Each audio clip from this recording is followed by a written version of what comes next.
the things I prioritized was probably number one, anything around pricing. The number one complaint at Airbnb is that the prices have gone up. And we started as an affordable alternative to a hotel.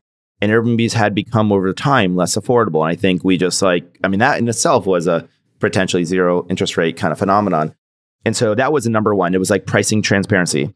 The second one I focused on, because I just was so tired of hearing about it and I didn't want people to deal with it, was checkout chores. There was this, turn the lights off and you'll leave is totally reasonable.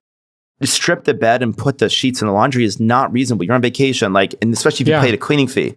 So that is not reasonable. So that was the second one that I really prioritized. The third, and this is more on the opportunity, is monthly stays.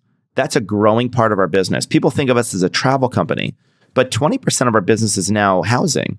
And Airbnb, there's a lot of problems with monthly stays. For example, you can only pay by credit card. Paying your rent with credit card means you have to pay a credit card processing fee. So we thought, well, what if we allowed an integration where you can pay by bank? We did an integration with Stripe, and now you can save a bunch of money paying by bank. You can now pay in installments.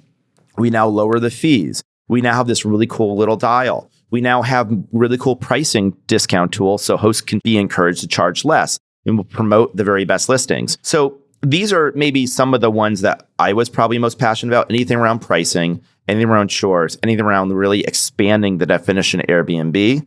But yeah, there were 53 upgrades that we made. Chesky acknowledges that one of the top priorities for Airbnb is addressing the issue of pricing, recognizing that over time, the affordability of Airbnb accommodations has decreased, which contradicts their initial goal of providing an affordable alternative to hotels. He shows his frustration with guests being burdened with extensive checkout chores, believing that certain expectations, such as turning off lights, are reasonable, but he expects hosts to handle tasks like stripping beds and doing laundry, especially considering guests are already paying a cleaning fee. Then he talks about the importance of monthly stays in Airbnb's business. While traditionally viewed as a travel company, he reveals that 20% of their business is now dedicated to housing. However, he acknowledges various challenges associated with monthly stays, such as the limited payment option and additional fees involved, which is why, to address this, Airbnb has integrated with Stripe to offer payment options via bank accounts, allowing guests to save on credit card processing fees. Also introducing installment payments and implementing pricing discount tools to encourage hosts to offer more competitive rates.